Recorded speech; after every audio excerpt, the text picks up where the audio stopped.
Bonjour à toi et bienvenue dans cette nouvelle vidéo où je vais aborder le sujet du stress puisque c'est une demande qui m'avait été faite en commentaire. Alors ici, je ne vais pas parler du stress dans sa dimension positive, celui qui te permet de mobiliser tes facultés face à un danger immédiat, mais bien du stress dans sa dimension négative et qui peut découler d'une pression au travail, du rythme de vie accéléré, du fait qu'on n'ait plus le temps de rien et qu'on se sente débordé à vouloir tout gérer au boulot comme à la maison. Cette sorte d'anxiété quotidienne qui peut nous causer des problèmes dans nos relations, mais aussi influer négativement sur notre santé. Mais pas de panique, voici mes conseils avisés pour te détendre et rendre ta vie ainsi que celle de ton entourage plus facile. Allez, c'est parti!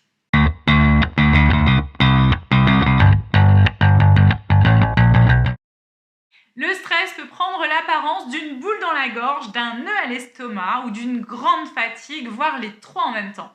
Et s'il s'installe, il peut aussi évoluer en crise d'angoisse, en palpitations, en grand état de nervosité, mais aussi en troubles du sommeil et de la concentration, en une fatigue chronique et en saute d'humeur, voire en dépression.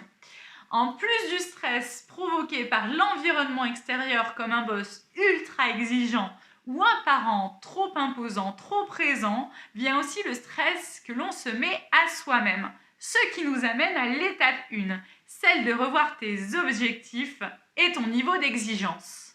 Premièrement, et c'est le cas d'une cliente que j'avais rencontrée en septembre dernier et qui voulait reprendre sa vie en main. Elle voulait s'occuper plus d'elle-même, paraître plus féminine, monter son entreprise, revoir l'éducation de ses enfants, faire plus de sport, faire un petit peu plus de méditation, changer de voiture et changer de maison. Au début, elle était hyper motivée et se sentait capable de déplacer des montagnes. Puis petit à petit, son grand sourire a fait place à la grimace quand elle a vu qu'elle n'arrivait pas à mener tous ses objectifs de front. Rappelle-toi, je te l'avais expliqué dans la vidéo sur l'autodiscipline, la motivation est semblable à une étincelle, elle brille fort et de façon intense au début, mais elle peut aussi rapidement s'estomper. Et c'est ce qui s'est passé avec cette cliente qui a commencé à broyer du noir, se sentant incapable de tout faire en même temps. Et pour cause, rappelle-toi, nous ne sommes pas des machines, nous sommes des êtres humains et nous ne pouvons pas tout faire en même temps. Donc la première chose à faire est de revoir tes objectifs et tes résolutions à la baisse après les avoir hiérarchisés. N'hésite pas à aller t'aider de ma vidéo sur les nouvelles résolutions pour le faire. La deuxième possibilité, c'est que tu t'es fixé un objectif trop élevé sur un laps de temps inadapté. Résultat, tu ne te sens pas à la hauteur pour assumer cet objectif. C'est bien d'avoir des défis, mais c'est inutile d'être aussi exigeant envers toi-même. Sinon, tu risques de te mettre dans des états pas possibles. La vérité, c'est que dans cette volonté de vouloir trop bien faire, elle se cache en réalité une peur, celle de décevoir les autres et d'être moins aimé, voire rejeté.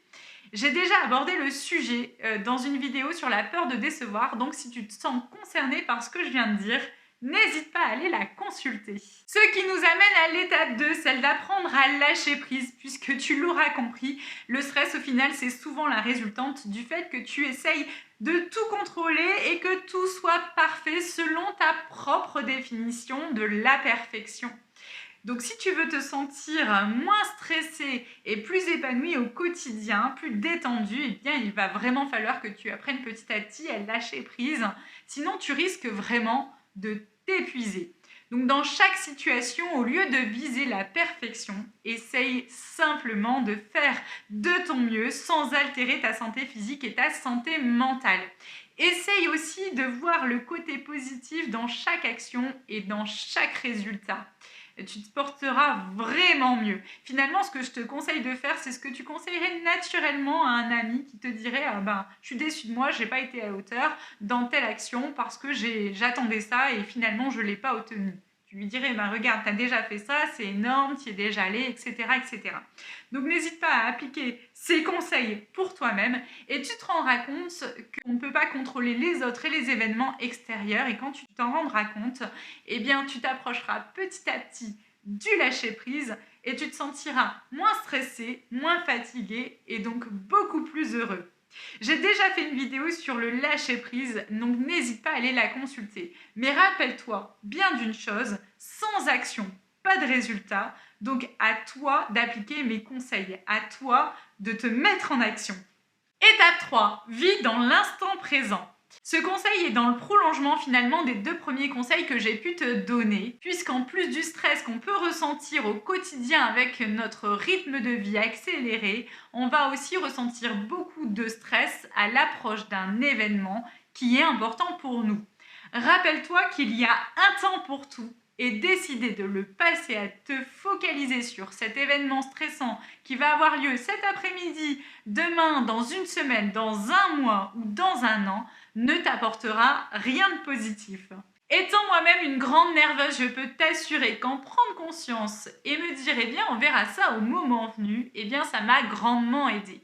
En fait, quand une situation me stressait, j'avais tendance à me focaliser uniquement là-dessus et à négliger mon entourage et tout le reste. Et en plus, plus la situation stressante approchait et plus je devenais insupportable. C'est comme si plus rien n'avait d'importance jusqu'à ce que l'instant T se produise et qu'enfin je m'autorise à vivre à nouveau. Quelle perte de temps!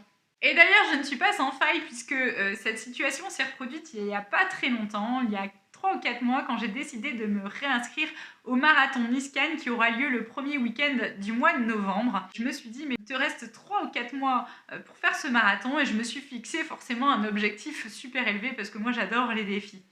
Donc là, j'ai commencé à ne plus penser qu'à ça et à me mettre en situation de stress et à pas bien le vivre. Finalement, je me suis dit non, on va pas reprendre ce chemin-là. Je me suis refixé un objectif atteignable, mais qui est quand même un beau défi. Je me suis fait un plan d'entraînement, j'ai continué à m'entraîner tranquillement et à profiter du reste et surtout de mes amis. Je peux t'assurer aujourd'hui qu'en étant pleinement ancré dans le présent, eh bien cela va te permettre de profiter beaucoup plus de la vie, mais aussi de ton entourage, même dans les situations les plus difficiles. Cela va aussi te permettre de garder une certaine énergie et un certain optimisme. Ce qui m'amène à te parler de l'étape suivante qui est celle des bonnes habitudes. Parce qu'au quotidien, en prenant des habitudes simples et saines, tu peux aussi améliorer ta qualité de vie et donc diminuer ton niveau de stress. Et cela commence dès le matin. Si tu te lèves à la dernière minute, tu vas déjà te mettre en stress pour aller au boulot, pour faire ce que tu as à faire. Donc, prends le temps de te réveiller en douceur, prends le temps de déjeuner, de méditer, de lire, pourquoi pas, de t'étirer. Bref, fais quelque chose qui te fait plaisir. D'ailleurs, faire quelque chose qui nous fait plaisir, c'est aussi une excellente manière de combattre l'anxiété. D'ailleurs, je te conseille vivement de prendre d'autres pauses de ce type dans la journée, ce même si tu te sens débordé par tout ce qui te reste à faire. Cela va te permettre de prendre un petit peu de recul, de prioriser les actions qui te restent à faire, d'en remettre d'autres, pourquoi pas, au lendemain, mais en tout cas d'être beaucoup plus efficace pour le reste de ta journée. Prendre de bonnes habitudes, c'est aussi dormir suffisamment, manger sainement et de façon équilibrée et en conscience, faire des activités de plein air pour décompresser. La phytothérapie, le yoga et la méditation, c'est aussi d'autres activités qui sont excellentes pour lutter contre les symptômes du stress. Quoi qu'il en soit, le stress n'est pas une fatalité et même en ayant une vie très active, on peut le combattre. C'est la fin de cette vidéo et j'espère que cette piqûre de rappel t'aidera à ralentir la cadence et à trouver ton propre rythme, celui avec lequel tu es à l'aise et tu te sens bien.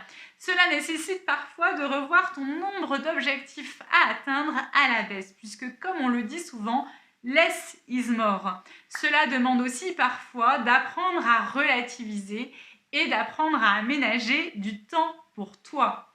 Si tu en manques, c'est peut-être que tu n'as pas un ingrédient magique, celui de l'affirmation de soi. Apprendre à dire non aux autres pour pouvoir te trouver du temps pour toi plutôt que de dire oui tout le temps et de vouloir satisfaire tout le monde au détriment de ta santé physique et mentale. Mais ça, ce sera le sujet d'une prochaine vidéo. En attendant, si celle-ci t'a plu, n'hésite pas à me le dire en commentaire, à lâcher un pouce, à la partager autour de toi. Et comme d'habitude, eh bien, je te dis à dans 2 semaines.